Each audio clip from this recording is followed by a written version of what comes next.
السلام عليكم مرة أخرى من محلات عنون بالمنصورة، أرخص سعر في مصر، البيع جملة وقطاعي. جايب لك يا باشا الكاميرا اللي حكايتها حكاية.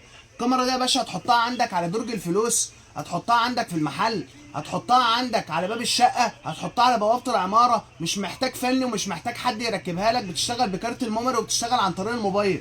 بص كده يا باشا الشغل العالمي. كاميرا يا باشا كل اللي بتعمله بتتحرك عن طريق الموبايل شمال ويمين. وريهم كده يا هادي. بص يا باشا كده، بص يا باشا عماله تتحرك شمال ويمين زي ما انت شايف عن طريق الموبايل. وكمان فيها ميزه جامده جدا، ممكن تكلم اللي قدامك عن طريق الكاميرا.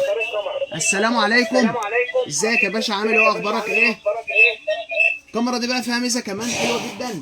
الكاميرا ديت حكايه الحكايه، الكاميرا ديت بتشتغل عن طريق كابل شحن، يعني حاجه سهله وبسيطه، مش محتاج فني يركبها لك. انت يا باشا هتطلع تركبها بنفسك، مش محتاجه وقت، مش محتاجه مجهود.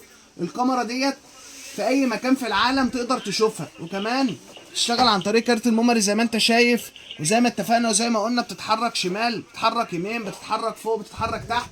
وكمان ممكن تكلم اي حد قدام الكاميرا، يعني فيها سماعات. حاجه كده حكايه الحكايه، حاجه فعلا ببلاش. مع عنون هتبقى دايما في المضمون. الكاميرا بتتربط كمان بواي فاي. يلا منتظرينكم بمحلات عنون. سلام.